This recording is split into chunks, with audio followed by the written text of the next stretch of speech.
कर रहे हैं और राहुल गांधी को माफी मांगने की अपील कर रहे थे। क्या हम राहुल गांधी माफी मांगेंगे? क्यों नहीं माफी मांगे, क्योंकि देश के प्रधानमंत्री जो हैं हमारे देश के ही प्रधानमंत्री 30 से नीचे सीट पर पूरा महागठबंधन का टीम इंडिया गठबंधन को समेटने का काम करेगी, क्योंकि जनता के मन में उबाल है और जिस तरह के हमारे कार्यकर्ता। नमस्कार, मैं राहुल कुमार, आप देख रहे हैं एक न्यूज़ 24। मैं इस वक्त मौजूद हूँ इनकम टैक्स चौराहा पे। हमारे साथ बीजेपी के नेता हैं। तो जैसे कि लगातार जो ये धरना प्रदर्शन कर रहे हैं और राहुल गांधी को माफी मांगने की अपील कर रहे थे। क्या हम राहुल गांधी माफी मांगेंगे? क्यों नहीं माफी मांगे, क्योंकि देश के प्रधानमंत्री जो हैं हमारे देश के ही प्रधानमंत्री नहीं, पूरा एक वर्ल्ड के एक रिप्यूटेड लीडर में से एक आते हैं माननीय प्रधानमंत्री जी। और उनके माता जी को इस तरह का टिप्पणी देना, उनके विषय में जो दरभंगा की सभा हो रही थी, लाख विपक्ष माफी मांगे, लेकिन यहाँ के बिहार की जनता आने वाले चुनाव में उनको छोड़ेगी नहीं। उनके 30 से नीचे सीट पर पूरा महागठबंधन का टीम इंडिया गठबंधन को समेटने का काम करेगी, क्योंकि जनता के मन में उबाल है और जिस तरह के हमारे कार्यकर्ताओं ने अशांति पूर्वक पटना के हर कोने में, पूरा बिहार के हर जिले में ही नहीं पूरा देश में जिस तरह का बंद का आयोजन किया गया है और पूरा अनुशासन के माध्यम से बंद किया गया है। ये नहीं कि किसी भी तरह का तोड़ फोड़, कुछ नहीं, क्योंकि यहाँ भी अपना ही सरकार है, पूरा देश अपना है। इसलिए पूरे देश की माता जी थे, उनको इस तरह का गाली देना अशोभनीय है।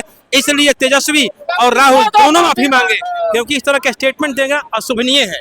पर लगातार राहुल गांधी और तेजस्वी यादव तक कह रहे हैं कि वो लगातार वोट चोरी कर रहे हैं, लगातार नारे लगा रहे हैं राहुल गांधी। वोट चोरी क्या करना, उनका पूरा पहले से, जब से सरकार उनकी कांग्रेस की थी, आरजेडी की थी, उन लोगों ने चोरी ही सिर्फ किया है। इसलिए कि चोर की नजर में सब लोग चोर ही दिखाई देता है।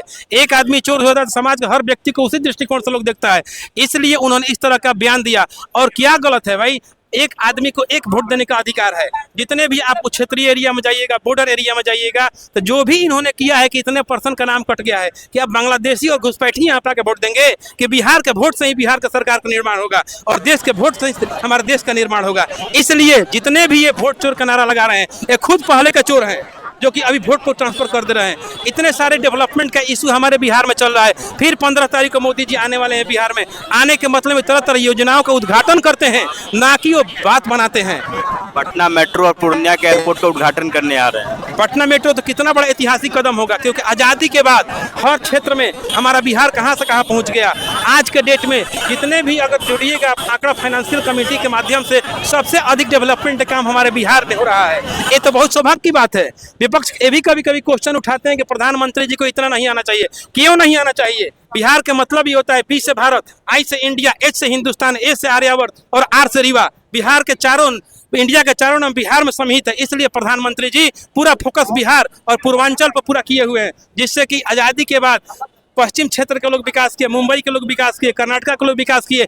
आज के डेट में बिहार पिछड़ा था, लेकिन 4 लेन से लेके ओवरब्रिज से लेके पहले पटना की कंडीशन नहीं थी, लेकिन हर क्षेत्र में देखिए, जब से नीतीश कुमार जी हमारे बिहार के मुख्यमंत्री हैं और जो भी दोनों डबल इंजन की सरकार जो डेवलपमेंट की काम कर रही है, एक अपने आप में अतुलनीय कदम है, ऐतिहासिक कदम है, जो कि आने वाला युग युग तक मोदी जी के नाम स्वर्णिम अक्षरों में लिखा जाएगा। यादव लगातार कहते आ रहे नीतीश कुमार को कि उनका स्वास्थ्य खराब है, उस पर क्या कहना चाहिए? स्वास्थ्य खराब थी तो प्रकृति का नियम है, आकृति, प्रकृति और संस्कृति। पहले वो अपने फादर का स्वास्थ्य देखें कि इतने सारे घोटाला करने के बावजूद भी वो अपने फादर के विषय में सोचें। अपने घर के कलह से वो घर टूटा हुआ है। आज उनका बड़ा भाई उनके चलते घर से बाहर है, लेकिन आज वो दूसरे पर कमेंट करते हैं। इसलिए पहले वो घर के संभालें, उसके बाद वो बिहार को संभालेंगे। लेकिन आने वाले दिनों में बिहार की जनता उनको छोड़ेगी नहीं।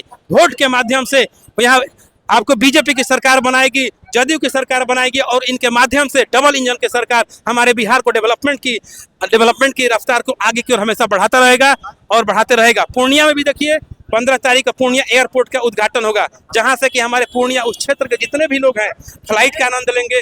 हम लोग जीरो अर्थ से लेके फर्स्ट से लेकर अर्थ की बात करते हैं, नीचे से ऊपर तक डेवलपमेंट की बात करते हैं। भोजपुरी में मिठाई से लेकर मिठाई की बात करते हैं, एक खाली पतन की बात करते हैं, क्योंकि इनके कालखंड में लंटेन का कालखंड था, लंटेन युग था, उसमें तेल खत्म हुआ, लंटेन ऑफ हो गया। आज एलईडी के युग है। जितने भी योजनाएं एनटीपीसी में हाल ही योजना के लिए बहुत सारे करोड़ों अरबों रुपया का जो फंडिंग मोदी जी ने किया, एक अपने आप में ऐतिहासिक कदम है। इसलिए बिहार के साथ साथ पूरा देश का विकास हो रहा है, जो कि आज के डेट में देखिए चाइना में जैसे ही अमेरिका ने टैरिफ लगाया, मोदी जी ने पूरा एशिया महादेश को एक मंच पर खड़ा कर दिया। इसलिए यूरोपीय कंट्री में हंगामा मचा हुआ है। इवन झुकती है दुनिया, झुकाने वाला चाहिए। मोदी जी में वो करेज है पहले भी प्रधानमंत्री हुए, आज के डेट में भी प्रधानमंत्री में हुए, दोनों में जमीन आसमान का क्या अंतर है। लगता है 2025 में मोदी जी बिहार को एकदम गर्दा उखाड़ेंगे? एकदम गर्दा उखाड़ेंगे। देख रहे हैं जिस तरह से योजनाओं के उद्घाटन हो रहा है, पहले जहां भी मोदी शिलान्यास करते हैं तो उसका उद्घाटन भी करते हैं, मन से बात नहीं बनाते हैं। जैसे कि लाल किला के प्राचीर से उन्होंने बोला था कि जितने भी हमारे जीएसटी का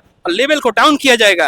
रात के न्यूज आपने देखा होगा, खास करके आप मीडिया में हैं, तमाम मीडिया के भाई बंधुओं को हम धन्यवाद देते हैं कि उनके कवरेज के माध्यम से ही हर न्यूज हमारा समाज में जाता है, ग्रामीण स्तर तक जाता है। रात का जो जीएसटी का लेवल को 28% जो कम कर दिया गया है, उससे जितने भी महिलाएं, घरेलू जितने भी सामान है, सब कम हो जाएगा। वो जनता के लिए तो कर रहे हैं। आज देखिए तरह तरह के मोन्यूमेंट, राम मंदिर बन गया, 370 धारा हट गया। आज कश्मीर में जो डेवलपमेंट हो रहा है, वही डेवलपमेंट के न्यू अगर बिहार में रख रहे हैं तो इन लोगों का डर ये हो गया है कि मेरी पार्टी ये बंद मत हो जाए, इन लोगों का पैजामा कुर्ता पर संकट हो रहा है, इसलिए मोदी जी के माता जी को गाली दिया जा रहा है। डेवलपमेंट तो करना नहीं है, जात को, हमारे समाज को जातीय फैक्टर में तोड़ दिया गया है। क्या तेजस्वी को इस तरह का बयान देना चाहिए? तो पहले का रोटी को पलट दिया गया है, तुम ही रोटी खाते हो और वो रोटी नहीं खाता है। इसलिए जात पात की बात नहीं होनी चाहिए।